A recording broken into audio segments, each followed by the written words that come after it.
that it provided an opportunity for both groups to say, look, the mayor doesn't want any of this to pass. And we argued a lot. And by the third or fourth day, we started to make some progress. It seemed possible. And by day 7, we had a new ordinance and we had a new coalition that was 150,000 strong.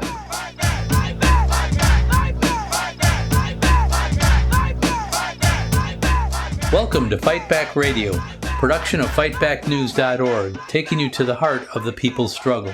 I'm your host, Richard Berg, and we got a good show for you today. We have Anthony Driver, who's I'm going to give you a little bit of an introduction to him, but I want to do something else first. Before we get into Anthony, I want to tell you about Fight Back Radio has just passed 1,000 subscribers, and so I want to thank all of the Fight Back Radio subscribers and followers for helping us get there. We've had tens of thousands of downloads and listens, and so thank you all for that as well. We're less than a year old, and this is our growth has been spectacular, and it's thanks to you, and thanks to you passing the word around. So thank you all for that. If you're not a subscriber and you want to be, or you should want to be, or a follower, just click on the button below. If you're watching on YouTube, it's right down there. Just click it on Spotify, Apple, whatever you are. Give us 5 stars, a thumbs up, whatever it is. All those things help people follow us. Write a little review if that's possible in the platform you're listening on, even if it's only a couple of words. So thank you all for that. Also, I want to thank you for our Fight Back Radio listeners who sent money to support the Tampa 4 to help bail them out of jail. We just recently also had a call-in day for Chrisley Carpio, who was one of an AFSCME member who was at the protest with the Tampa 4, was one of them and was brutalized by the police and arrested.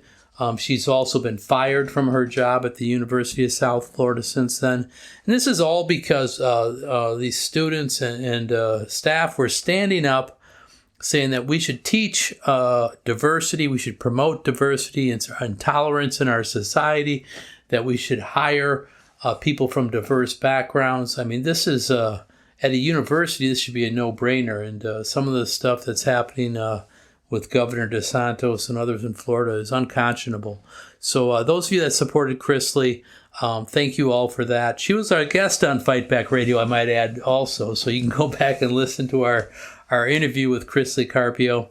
So thank you for that. But I want to get into today. Our guest is Anthony Driver, who is a trade union leader. He's the executive director of the Illinois Council of the Service Employees International Union, and that's no small job. It's a 160,000 member Illinois Council of SEIU.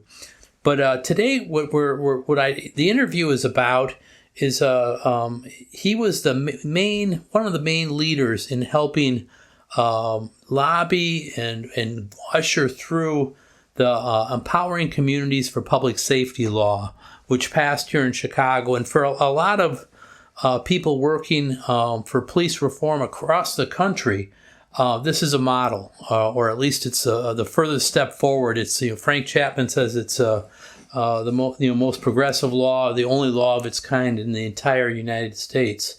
So this is important. And Anthony will talk about how the law got passed.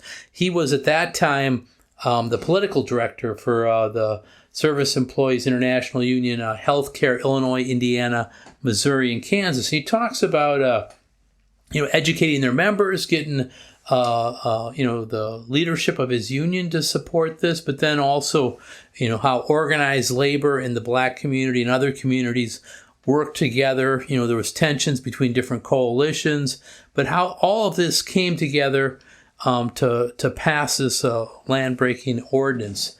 And we just had an election here in Chicago where they elected from each district, each police district, 3 people who will represent the community, and not just lip service. This is real power that they'll have. And they'll give nominees to the mayor, who will appoint a community commission for public safety and accountability. that commission exists right now, and the president of it is Anthony Driver. So he talks also about some of the things that they've done in the early days of this commission, and how they've worked to basically some things the police weren't really thrilled with, and how they have worked to turn around, instead of the police being the occupying army of the community, but to try to turn that around to give some power back to the community. And we're not there. It's not like Chicago's everything's all that, but this is a start, and it's an important start. And I think people that are interested in justice, especially in communities of color, will be wise to listen to Anthony and some of the the stories that he has. And so this fascinating interview. So I'm sure you'll enjoy. But here's Anthony Driver. So I'm here with Anthony Driver, who's the president of the newly formed Community Commission for Public Safety and Accountability. Welcome to Fight Back Radio, Anthony. Thank you. Thank you for having me. Happy to be here. So in Chicago here, we have a relatively new law called Empowering Communities for Public Safety. And that was a game changer in terms of having people from the community have some sort of say in how the police department is run. Could you talk a little bit about the law and some of the things that it does? Yeah, so the ECPS ordinance creates two bodies, one of them being a hyper-local body, which is district councils. So there's 22 police districts in the city of Chicago. Each of those police districts will have a new council formed. So that's 3 folks for every district, which comes up to a 66-person body, which forms the district councils. So the idea behind that is that every Chicagoan should be within 5 minutes drive from somebody who can represent them on public safety. Wow. This is over 40% of the police budget. The police budget is over 40% of our city budget. This has been one of the most important issues in the city of Chicago. So now that we have a hyper-local form of representation on that level. And then it also creates a 7-person body, which I am currently the president of, which is the CCPSA, or the commission. The 7-person body plays a very significant role in public safety. We can hire and fire the chief administrator of COPA, which is the investigatory body of the Chicago Police Department. We appoint the police board members and can remove police board members that is the disciplinary body of the Chicago Police Department. And then nobody can become the police superintendent without being recommended by our commission first. We're also, we also have authority over policy. So we can write CPD policy. If CPD introduces a new policy, it cannot go into effect unless we vote affirmatively for it. We can change policy. We have monthly meetings. We have a pretty broad-ranging authority when it comes to oversight over the entire public safety infrastructure in the city. Okay, well, I want to go into that, maybe piece by piece. But before we do, you were also very, it's not, by chance that you became the president of this commission. You were very involved in getting this passed. Mm-hmm. And I want to, I know we had Frank Chapman on here a while back, and he talked about the importance of the community, especially the black community, and organized labor coming together to have this happen. First, does that sound right to you? And could you talk a little bit about what your thoughts and how that happened and what Frank said? Yeah, of course. So this is a very long fight. It predates me. I ran across a news bulletin the other day from 1973, and it had the names of Fred Hampton on it. It had Huey Newton on it. The key speaker or the key organizer was Bobby Rush. These are all members of the Black Panther Party. Bobby Rush being correct. in Congress. And they had a community control of the police conference here in Chicago, where they were calling for these district councils 50 years ago. And almost 50 years to the date, we're actually just now starting to see that come into effect. So this is something that has been going on. This fight has been happening since the assassination of Chairman Fred Hampton. This push for community control of the police department has been happening for a long time. More recently, we had 2 different competing groups. We had GAPA, which is the Grassroots Alliance for Police Accountability, and then we had CPAC, which is Civilian Police Accountability Council. Both of these groups were trying to achieve a very similar goal, but they were divided, and they were trying to push this ordinance through the city council One group had probably a little bit more grassroots support. The other one had a more, nonprofit support, or the typical people who are a little more. Let's break that down a little bit, because I'm sure there was struggle. Because in fact, I remember they were fight, big fight. So, but let's take them one at a time. So maybe the GAPA people first. What was So who was behind GAPA, and what was their motivation? GAPA was it was a group of nonprofits. It was a group of concerned citizens. They were putting together an ordinance that they thought could pass through city council. They had a broad amount of aldermen. They probably had about 24 aldermen supporting their ordinance, which is very close to what you need to actually pass the ordinance. Well, I take that back. Because the type of ordinance this is, it takes a supermajority. You can't pass this with a simple majority of +1.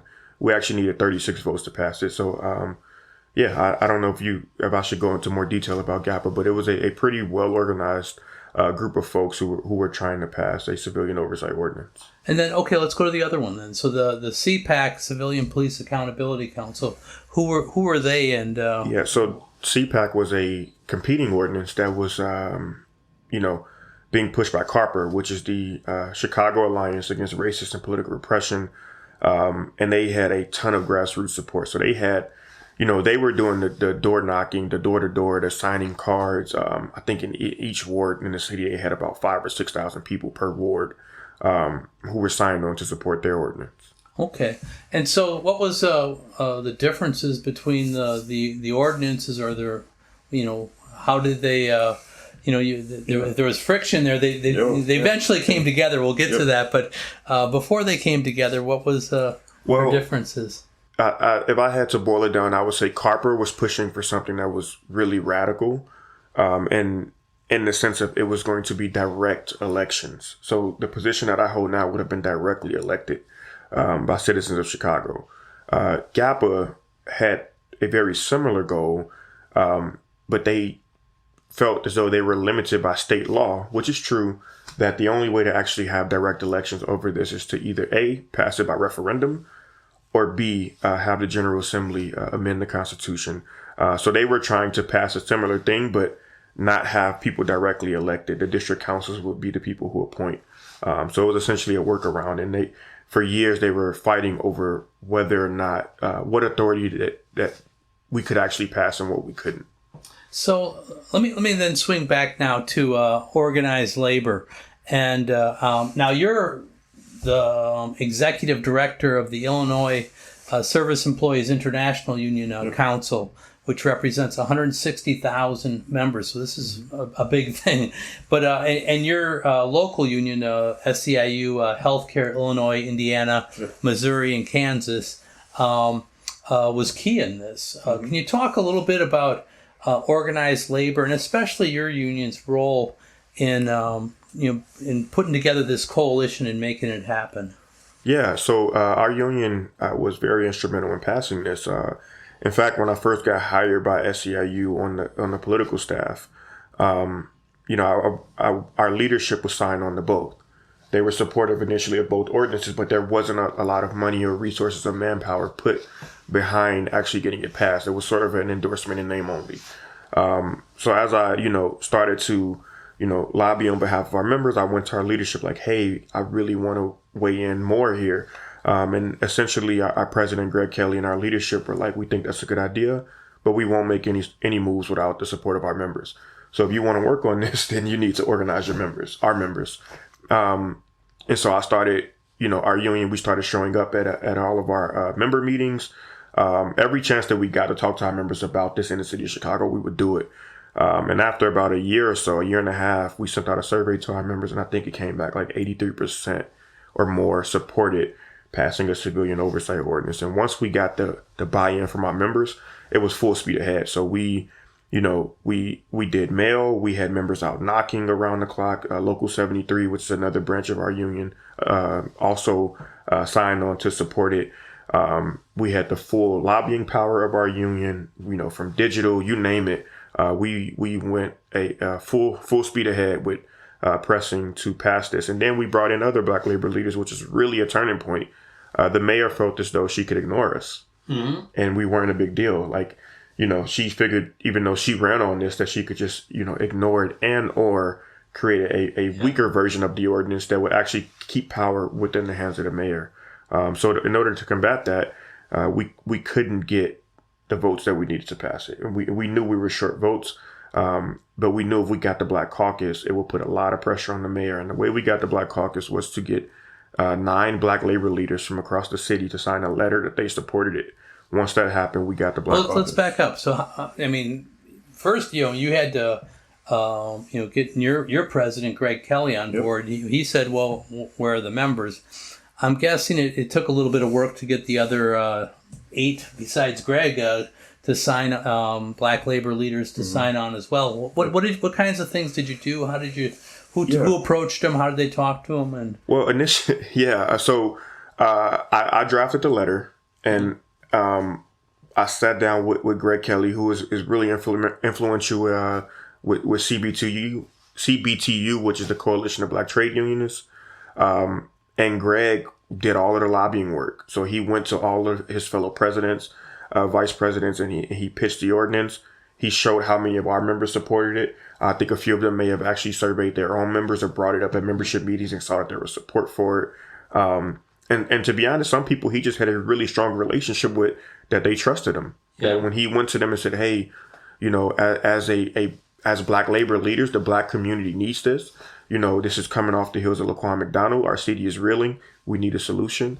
Some of them were willing to just take his word for it. Others were, would survey their members. And when it came back, everybody who we asked to sign that letter signed on. So, okay. So then, pretty powerful thing. And I think we also may have published it in one of the local papers as well. That's fabulous. So, and Laquan McDonald, of course, is the young man who was murdered by in Chicago police on video and created such a stir here.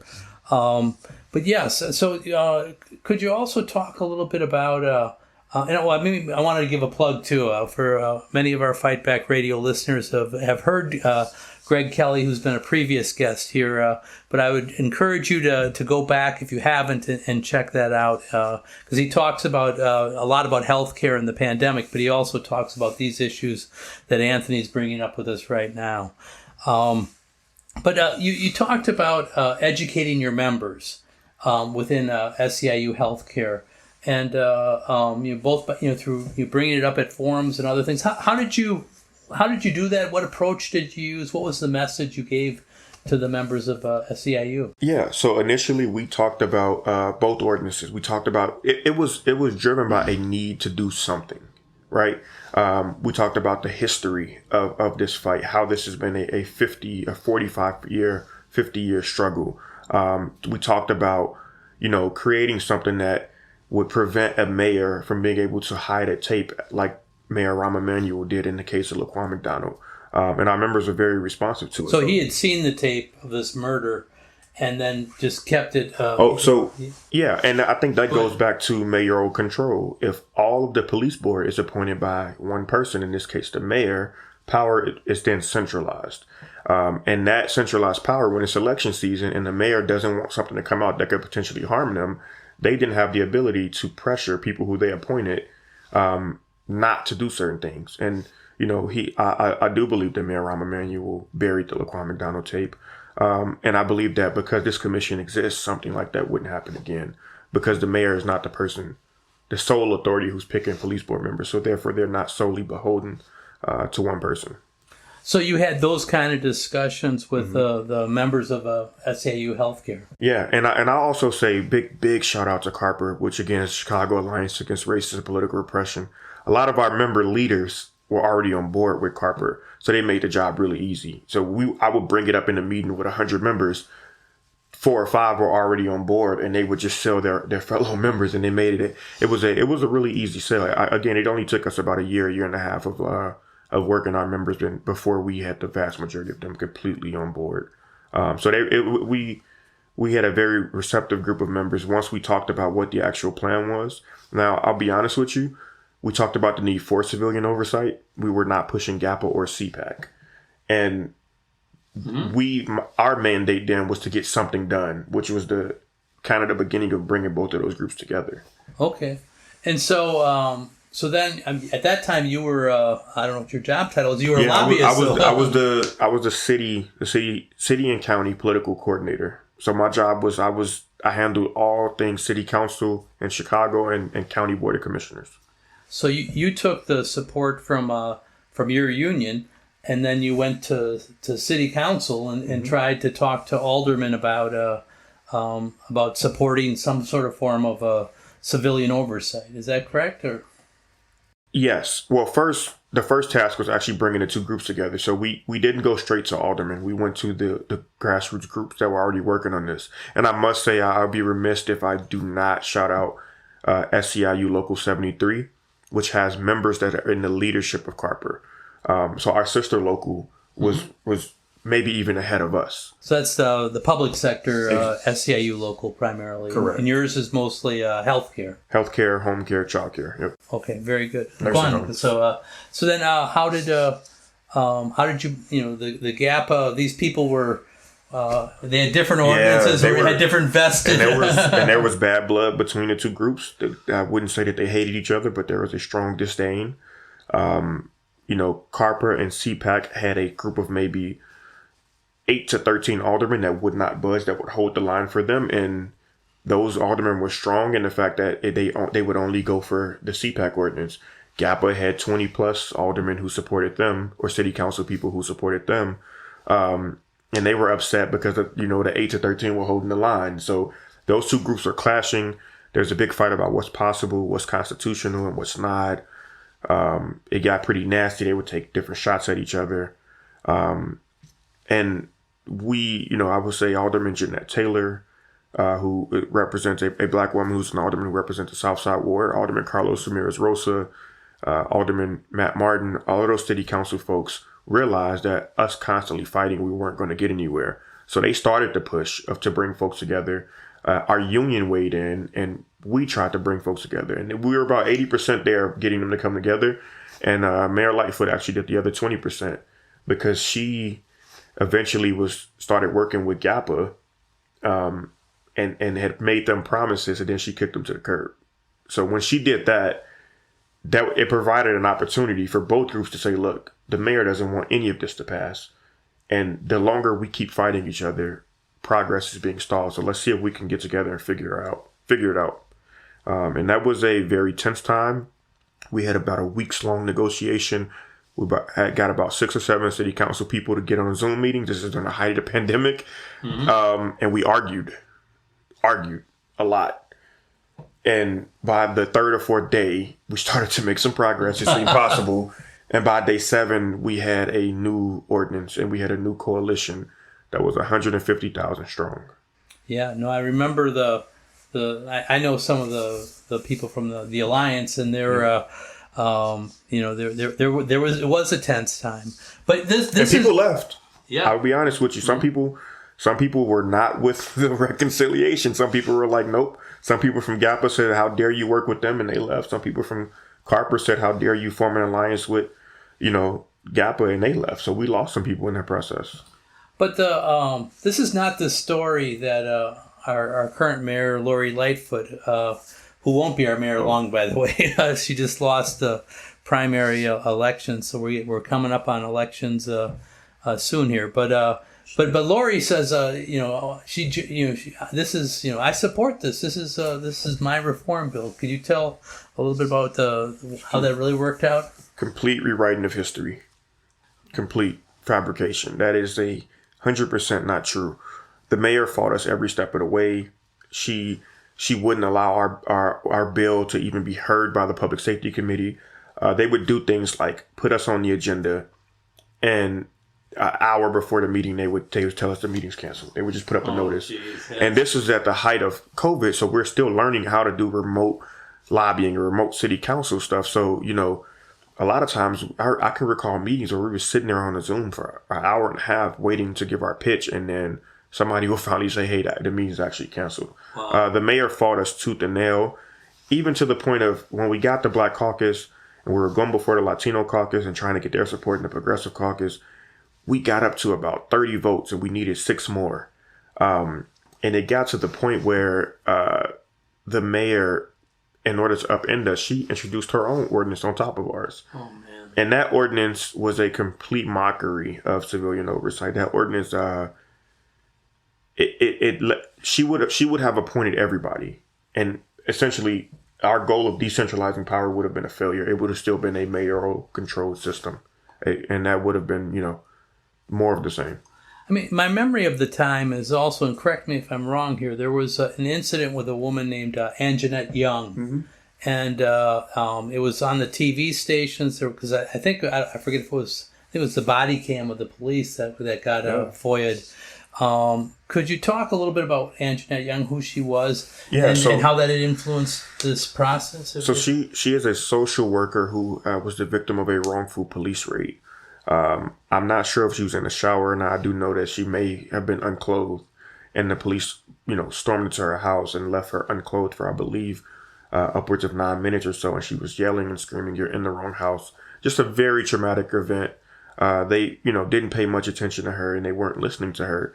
And it eventually came out that they were in the wrong place, and it had violated her essentially.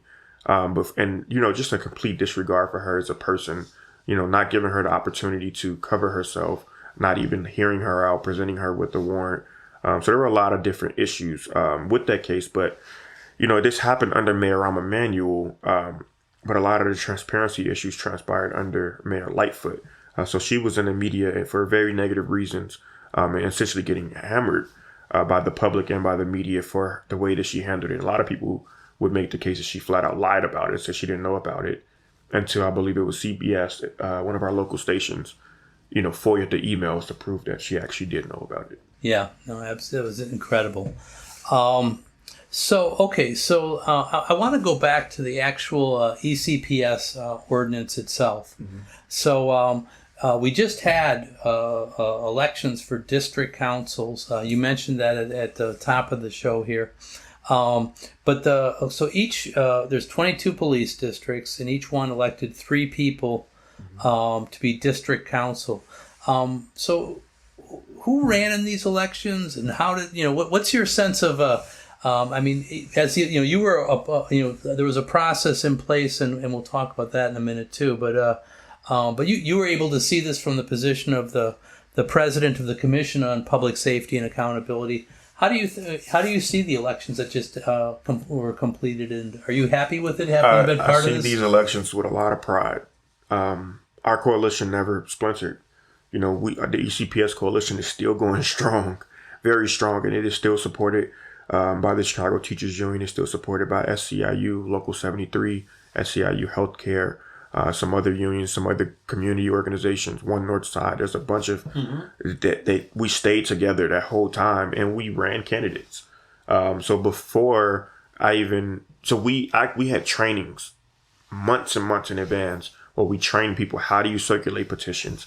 How do you put out campaign literature? How do you use digital to your advantage? Here's a free pro bono election lawyer to help you get on the ballot. We worked for over a year to prepare for these elections. Before the first petitions even hit the streets. And then, of course, there were people who were supported by the FOP who ran. There were people who weren't necessarily aligned with the coalition or the FOP who ran. But when we were passing it, everyone said this is nonsensical. This will never work. You will never get 66 people to run for an office like this. And we got 122. And it was historical. We had double the amount of people that there were seats who decided to circulate petitions, to make themselves vulnerable, to appeal to the public, to talk to their neighbors, to raise money. And so now I'm excited that the fact that we just brought in 122 people into the democratic process who would have never been a part of that before that. And I'm also very proud of the district councils that we ended up with. I think we have a very diverse, multiracial group of people who are committed to justice in this city, and I'm very, very, very proud of that. Yeah, no, on election night was February 28th, and I work for the Chicago Teachers Union. Our listeners know, and so after having worked the elections, I went to I didn't go to our candidate Brandon Johnson's victory party. I actually went to the Alliance office, and people were, you know, it was as at the end of an election day, it's always a, you know, craziness. But then they had a party upstairs. They have a ballroom. Yes, exactly. Yep, I was there. And it was then, you know, and people that had worked on the campaigns for these district council elections, the candidates who had ran and won. It was you know, it was interesting to me because it wasn't your typical election night party. It was mostly overwhelmingly African American or Black, and it was you know, working class people, you know, lower sector and middle sector working class people. And not totally, but this was the dominant group there, which is different than what there's an election of who's going to run a city or whatever, and that was stunning to me. And so and these trainings that that were being done, I think, are so important because it's like you're training. You know, nothing tells you how to do these jobs. You know, I mean, you've been trained a little bit by SEIU, so you can be the president of a commission and step in. You've been a lobbyist, but if you're just from the community, a worker who takes care of his family and is trying to, you know, a leader in the community, you need that kind of thing, I think. Yeah, and I'll say, you know, when we started those trainings, I helped develop the curriculum for the trainings. I think it was a 4-week, every Saturday, 3 or 4 hour training. We trained over 300 people, so you know, about 100 or so eventually took the leap. But I still think about those other 200 or so people that were trained who we again are bringing into the process. We're watching our democracy grow before our eyes. The people who are on these district councils, the vast majority of them would have never run for office if an issue that they cared about like this wasn't, you know, presented to them. So I think bringing people into the process is always a good thing. And then one of the greatest things that I've seen happen from this is the fact that, you know, they have family members who weren't involved with the political process, but now they're living with an elected official, and now they're voting, and now they're out, and they believe in this process. And you know, the more people we bring in, this snowball effect, this movement is going to keep growing. It's going to keep getting bigger, and our city will be better because of it. Yeah, no, I think that's right. So these district council leaders, they're leaders in their community now. Mm-hmm. They can, you know, they're charged with having a relationship with the community. Around issues of public safety. And this is a big issue. It's all the polls show this is the number one issue in Chicago and probably many other cities around the country right now. But then they'll nominate 14 people for the Commission on Public Safety and Accountability. And of the 14, the new mayor, who will be elected April 4th, will pick 7 of them to be on that commission. And then the city council will confirm them. And so, I mean, you talked a little bit about this, but so what kinds of, okay, so... But I do want to interject here. This ordinance is extremely detailed, right? So representation is baked into the ordinance. By law now, it's a 7-person body. 2 people have to be from the north side, 2 people have to be from the south side, 2 from the west side. 1 person can be a citywide person. We have to have 2 people with over 10 years of experience. We have to have 2 people with over 10 years of community organizing experience. We have to have 1 person or 1 or 2, I could mess that number up, that is under the age of 26 to make sure that people who are younger are involved. So the criteria for selecting these people is very detailed. And that was done on purpose to make sure that we tried our best to hit every sector of the city of Chicago. And if you look at our commission now, it's pretty representative of the city. Mm-hmm. And so I'm very happy with the way that played out as well. I think that's an important piece that people miss. It's not just 7 people, it's 7 people representative of the city of Chicago. And then the 7 people elect the president, which that's the position you hold right now. Correct. And so the president's one of the 7. So okay, so you're one of them as well. So okay, so then what? Now the kinds of things, you know, like right now. The superintendent or the top position in the police department right now in Chicago, the chief in other cities maybe, has just resigned. Abruptly, correct. Got out of town. So, but the current mayor or the next mayor can't just pick whoever they want. There's a process because of this ECPS law. Yep. And there's a role that your commission plays. Could you talk a little bit about how that works? Yeah, so there will not be a new superintendent in the city of Chicago that is not first vetted by this commission. And so the way it works is we send the mayor 3 names. We hold an application process. We do a national search. We interview them. We draft the application. We do the background checks. We come up with the criteria. Which essentially, in my opinion, and I hope you'll see this as this plays out, means the community does all of those things. And then we submit the list of 3 names to the mayor, who can then pick one person, or if they don't like any of them, they can reject the list, but they still can't have a superintendent. They have to come back to us to get another 3. And I think that that's really historical because typically the mayor is the person who unilaterally picks their police superintendent. Now, there was a quasi process through the police board, but it's like if you follow the trail, mayor appoints police board picks 3 candidates. Mm-hmm. Everything is selected by the mayor. Now that's not happening. It's decentralized. And by law, our commission has to be intentional about community engagement. So for the first time, residents of the city of Chicago will be able to weigh in from every part of the city about who and what they would like to see in a new police superintendent. So you're the president of this commission that's of 7 that's going to submit the names. What kinds of things are you looking for? What does your process look like? So I would say first and foremost, our process looks like the community. So we're going to have town halls on the north side, on the south side, on the west side. We're going to have a live portal where you can go and everyday Chicagoans can give us feedback, what you want to see in the next superintendent. Typically, community input is taken on the back end. You have the 3 candidates, you trot them out to a town hall. But the bulk of the work, if the fix is in, the bulk of the work has already happened, and the mayor knows who they're going to pick. At that point, it's it's sort of a dog and pony show of like, let's just go out and be performative and like check the boxes so that we can say we did it. We're not doing that. Every piece of advice that we get from the public, we're going to take serious. We're going to have these town halls. We're going to have different mediums to where the public can communicate with us. It's going to be extremely transparent. You can expect weekly updates about where we are in the process. The actual application we're probably going to release publicly so people can see that. It's going to be extremely transparent, and we're going to try our best to engage every part of the city of Chicago before decisions are made. So that we have 120 days from the time of resignation, which puts us at a July 18th deadline to submit 3 names to the next mayor. Okay. And so let me ask you also about this commission. There's there's been a lot of debate in the community about what's called the gang database. Oh yeah. And so so there, can we get rid of it, or is there something else, or can they bring a new thing about? And this commission that you're the president of has an ability to set, to weigh in on policies. So you could use the gang database, tell our listeners what that is and what role it's played, but also how the idea of a gang database has interacted with the commission up till now. Yeah, so this is probably our first or second big fight.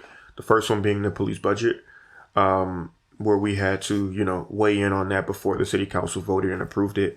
But this gang database is a extremely racist tool that the Chicago Police Department has used to deny people their Second Amendment rights, to deny people have been denied employment for being on this list. The Chicago public schools have used this database. Upwards of 92 or 94% of people on it were Black and brown. There was a person on it who was over the age of 100. There was a kid on it who was under 8 years old. It was extremely discriminatory. It was up to the discretion of an officer, so an officer could pull you over, do what's called a gang card, and just because you simply live in a certain neighborhood, they would label you whatever gang is in that neighborhood. I'm personally impacted by this. If we're really telling the truth of the matter. In 2018 or 19, I decided that a good Father's Day gift for my father, we would bond. We would go and take a concealed carry class, and we took the class. We completed it, and he submitted his application. I decided not to submit mine, and he got denied because they said he's on a gang database. Oh my father has never been arrested. He's never been in prison. He's not a gang member. He's a carpenter for the Park District. He's a working class person. But he was denied his concealed carry permit because he was on this gang database. and it had him listed by a gang that he had like never even heard of. I think that's an important point, because when an officer will pull my father over, sometimes they will respond aggressively from the moment they pull him over. And he never could understand it. Of course, he would just assume it's because he's a taller black man, right? But what was happening was that they would pull him over and they would flash on the screen gang member. And so they would approach the car with caution or with aggression. And they didn't have to notify him. They didn't have to tell you you're on it. You sort of blacklisted without even knowing it, unless you go through some process like this where you end up finding out, wow, I've been on this gang database since 2002. So that's what the gang database is. And when it came to our commission, they were trying to roll out a new policy to resurrect the gang database. And the Chicago Police Department had went through this process where they said, we revamped it, we made it better. We went from 140,000 names to only about 1,400. Now, this is the new process that we're going to go through to put people on this gang database. And so they tried to do it without our approval. So not to get too much in the weeds, but we have jurisdiction over what's called a general order. Special orders, the Chicago Police Department has sole authority over. But special orders are supposed to be stuff like, we're changing our uniform shoes to black or brown, and like those type things that are, or like a niche thing that's like for this specific unit. And the purpose of that is to keep the superintendent having the authority to make day-to-day calls, right? Mm-hmm. I agree with that. The superintendent should have discretion over special orders. General orders are more broad that affect the entire department. But the Chicago Police Department decided that this new gang database is going to be a special order, which means that they would circumvent our commission. And it turned into a bit of a fight because general orders supersede all special orders. And so people have been fighting to kill this database for years. There have been a lot of litigation. So what we ended up doing is we drafted a general order that superseded the special order that said that any collection of gang, I don't know what's the gang information or designation, has to be designated as a general order. And we passed that, and now we're in the back and forth process. But if this passes, which I fully expect it to, no person who's in the Chicago Police Department will be able to pass a policy without first getting the approval of our commission on anything that's database related. And we want to take it a step further, actually. In this, breaking here first, we want to create a digital bill of rights that concerns all data for all of our people, not just the gang database. We think that there's a broader issue at play here, that the collection of data and the way that you utilize that data to target people is a problem in this city. And our commission is actually looking at creating a digital bill of rights for everyday Chicagoans, but that's a much longer process. So we're in the infancy of that. But nevertheless, the gang database now currently does not exist. The police department is trying to resurrect it.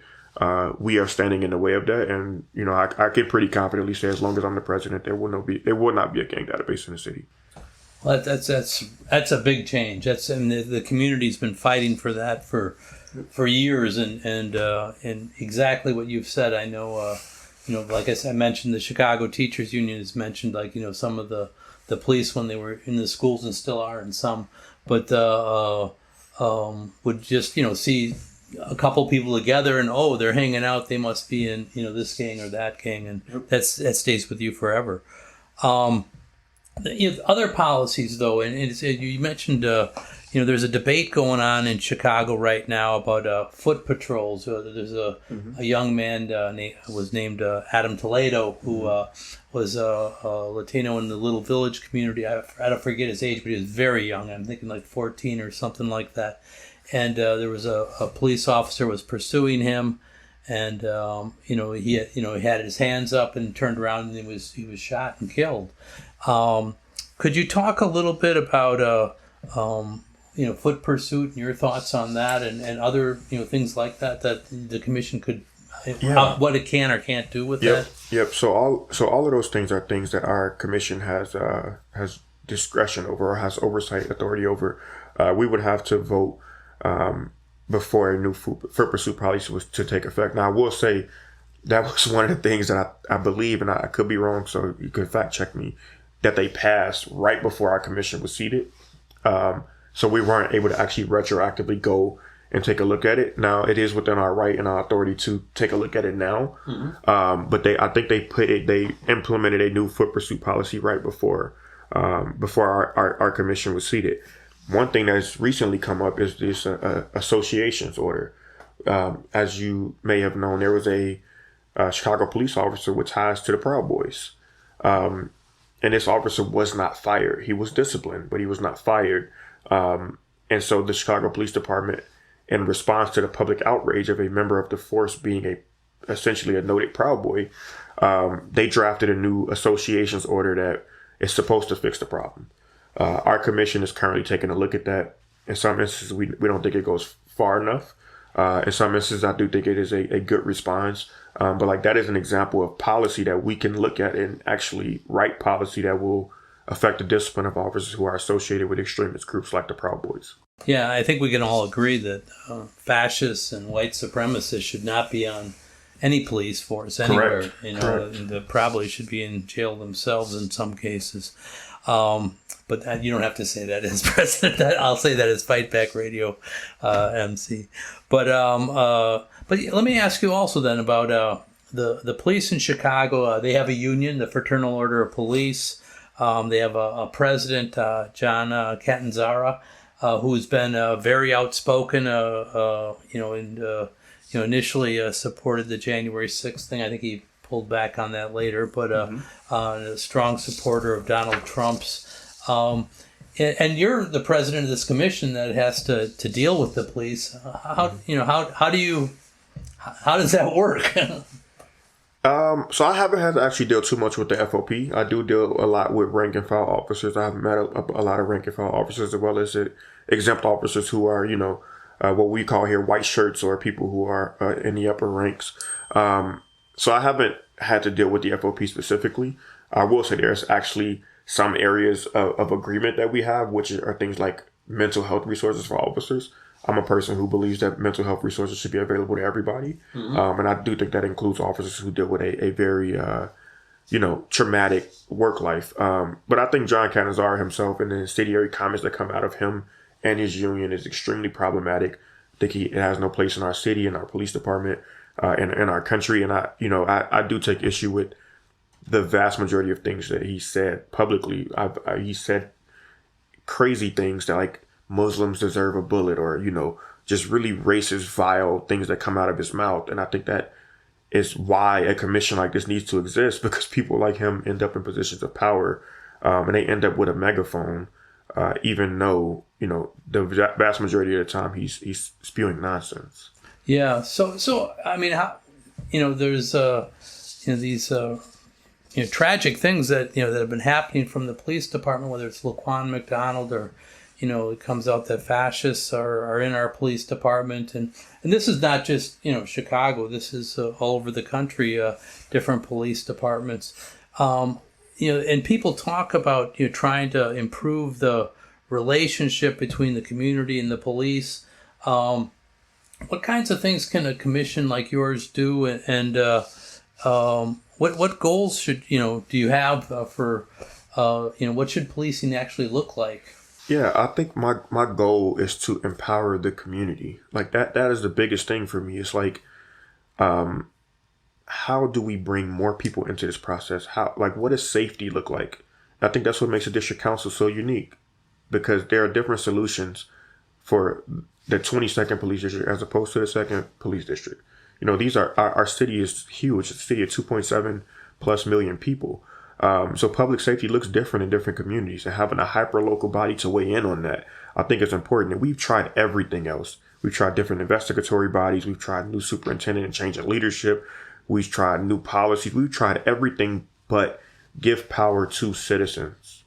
And that is what this commission is here to do. It's here to inject the voice of the public, of the everyday citizen, into the public safety process. And it's my personal belief, and I think it's playing out, that the more people we bring in, the more people we get bought in, whether it's rank and file police officers or your neighbor or your teacher or, whoever in our city, the more that we bring in, the more that we bring folks together, we will start to see improvements in our city. And I think that is, like, for instance, with this police superintendent, this next superintendent will have to have gotten the community to buy in on the front end, or else they won't be appointed. So having things like that in place, I think is really important. It's empowering Chicagoans to help protect themselves, which I think is what's needed. So one of in our mayor's election, there's been debate about whether the next superintendent of police should come from inside the ranks of, or whether it should be somebody from the outside. And both of the candidates said inside the ranks. Do you have but ultimately you get to give them the nominees, so they don't get to they get to choose, but they don't get to decide whether that kind of thing. Could you talk a little bit about your opinion?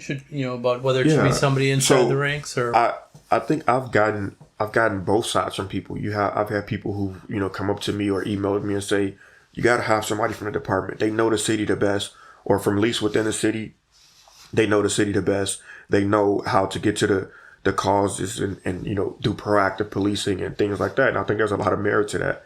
But then I've also had people that say if you select somebody from within the department, then they may have grown up or came of age in the police department in a very I guess I wouldn't use the word corrupt, but a contentious situation where they're used to old school policing that is not beneficial to our city. So I've heard both sides of it. And that's why, like, when I'm asked about it, I'm like, hey, everything is on the table. If we are looking for a very unique candidate, that candidate needs to have buy-in from everyday Chicagoans, buy-in from an administration, buy-in from a city council, buy-in from stakeholders, buy-in from the rank and file. We're looking for somebody that is going to work well with our commission, that is going to put the community at the forefront, that is going to actually listen, that isn't going to be combative. In many ways, we're looking for the opposite of what we just had.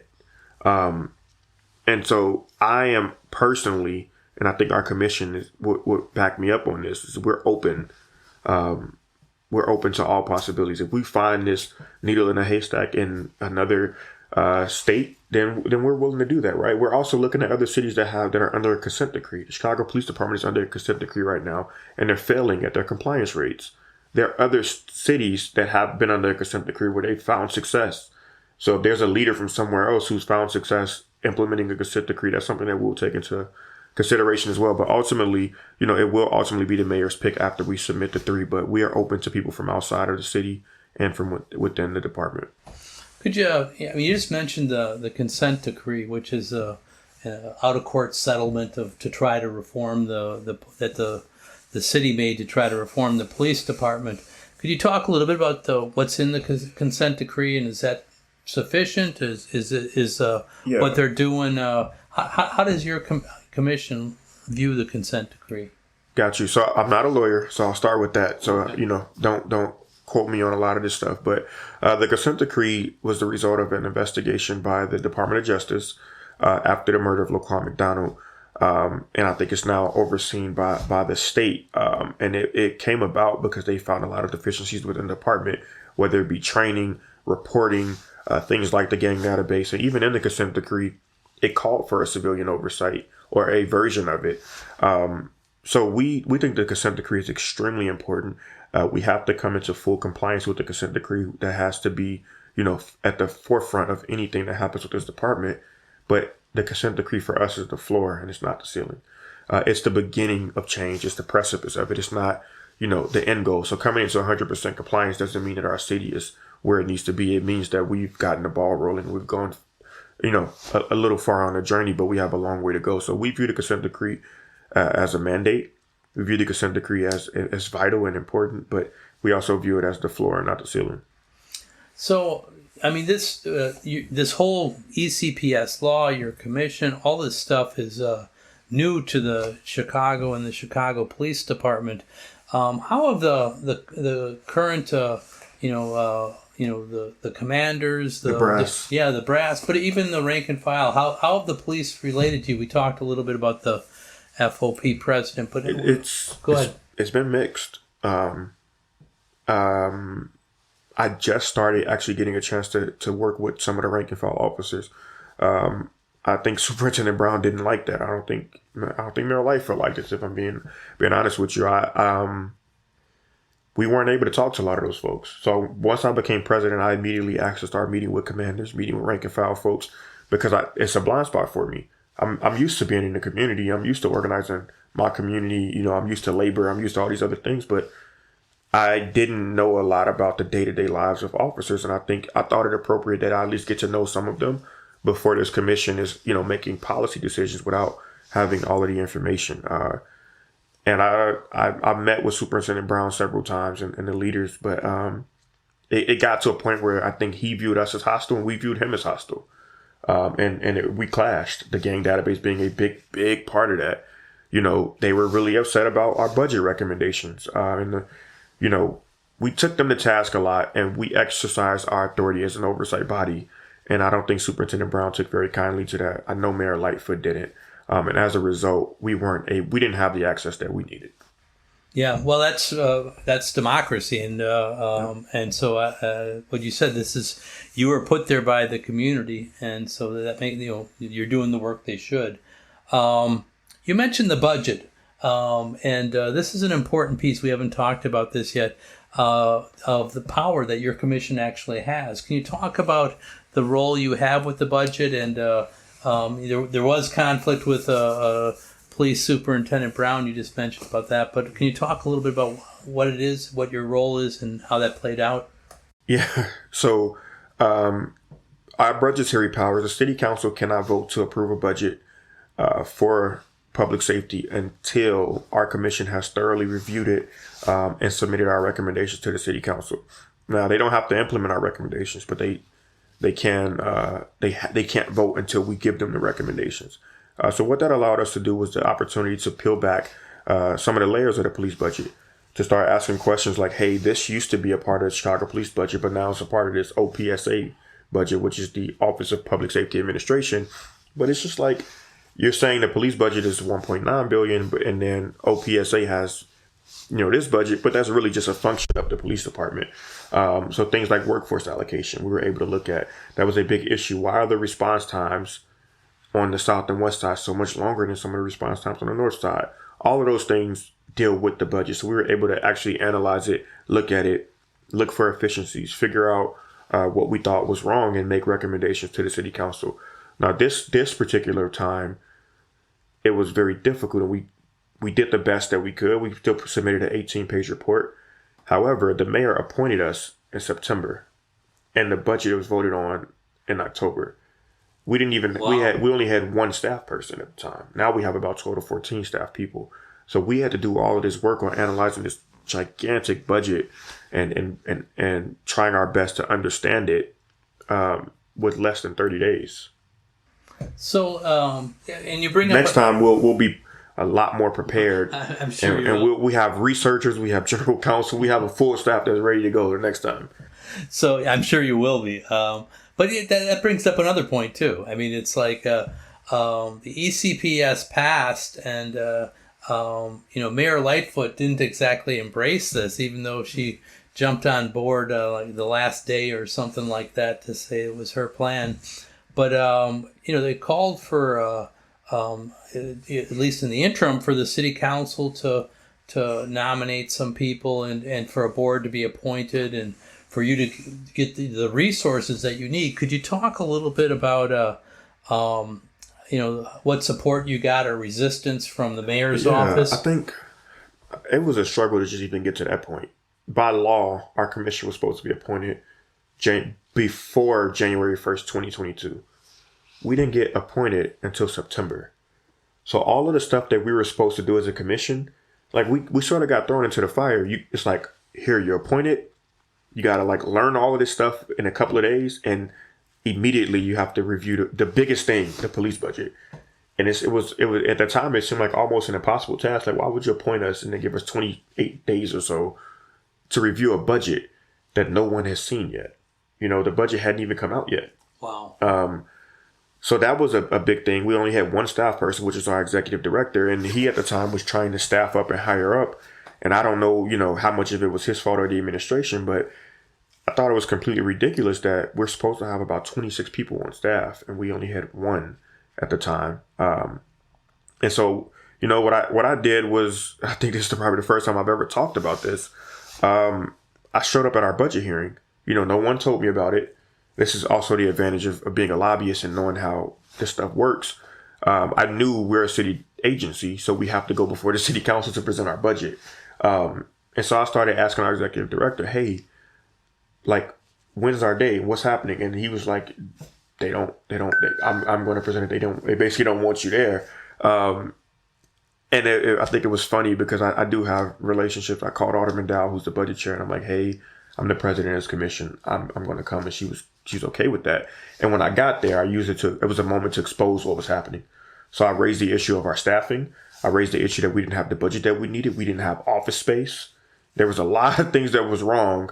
But being able to say that in front of all 50 aldermen or all 50 of the city council people, and it be recorded and streamed live, and so the news media picked up on it. They started tweeting about it. They started asking the mayor's office, hey, what's going on? This is like your signature thing that you're claiming, but they're saying that they don't have what they need. And that was how we got the ball rolling with actually getting what we needed, because it's election coming up, public pressure. So then we were able to actually start getting hiring done and some other stuff. But initially, I wouldn't even call it. I'll give you a story. At one point, I or other commissioners are writing press releases. We were messing around on Canva to create flyers. Like every part of running a city agency, we were all doing ourselves with little to no experience. Like you name it, like finding translation services. Like, man, it was the first 2-3 months was very difficult. The first probably 4 months, it was very difficult. We had to do everything ourselves. Finding a space to have a meeting. The city wasn't helping with that. Like literally renting a space to have a public meeting. You name it. We didn't have microphones. Oh my God. Oh my gosh. We didn't have business cards. We didn't have an email address. The first fight really was to give us city emails, and the city's like, yeah, I don't need them. And I'm like, we're subject to FOIA. You have to give us a city email address, like the bare minimum that we should be getting. And we eventually got it, but like we were fighting over business cards and a city email address. Wow. So let alone actual resources and staff. Yep. So I'm guessing you're not on the mayor's Christmas card list. Oh no, I don't. No, I don't. I do have a lot of respect for Mayor Lightfoot and who she is, but I know she is not. I'm pretty comfortable saying Mayor Lightfoot doesn't like me, and I'm okay with that. So unfortunately, we're running out of time here. Is there anything you would like to add that we haven't covered about about the new role that you have and the new elections and commission? I would just encourage people to watch Chicago, and we're building something that's real here. We're bringing people into democracy, whether it be our democracy is literally growing right before our eyes, whether it be the district councils, which is a new 66-member body, or the elected representative school board that we now have. We're going to bring more and more people into that process. If you look at our city council, I think you're going to see one of the most progressive city councils the city's ever seen. We got a lot of wins the first round. We're going to get more wins in the runoff on April 4th. I predict this commission will be successful. The district councils will be successful. And you are going to see one of the more progressive, I'm going to say most progressive big cities in the United States. All right. Well, thank you so much, Anthony Driver. Cool. Thank you. So that was Anthony Driver, and I hope you enjoyed the interview. As I said, there's a lot there, and I think it's important to we can all learn from how this is happening, and how if we're going to get back control of our communities, and it's important that that people fight for control of the police. And I think Anthony just gave us a rich a plethora of ideas and how things that worked and didn't and how things go forward. So I hope you enjoyed the interview. Also, I want to thank again, all the people that have subscribed to Fight Back Radio. If you haven't, please do that. If you want to reach us, you can at richard.fightbackradio@gmail.com. And also, you just those that helped with the Tampa 4, thank you for that. And finally, there's a lot going on. I encourage people to go check out fightbacknews.org as well. There's a lot going on in the world. We got the stuff that's happening, the protests in Israel. And you heard like last week or the week before, a couple weeks ago, we had Nuri Shabiba on the show who talked about, from the Palestinian perspective, what opportunities there are right now. And she was, really had some foresight. I've been reading about the workers in France who have been on a general strike for a long time, 10 days, I think it is now, today are 11. And they've shut down that country fighting against the austerity measures. that have been going throughout Europe. So it's an exciting time, and we're a part of it. So go out and talk to some of your coworkers or your neighbors or your students you're with, and organize somebody to fight back. So anyways, I want to thank our production team who really make all of this happen, and Dad McColgan, Vince Olson, and Shane Tremley. And for our entire Fight Back Radio team, I'm Richard Berg, saying until next time, all power to the people.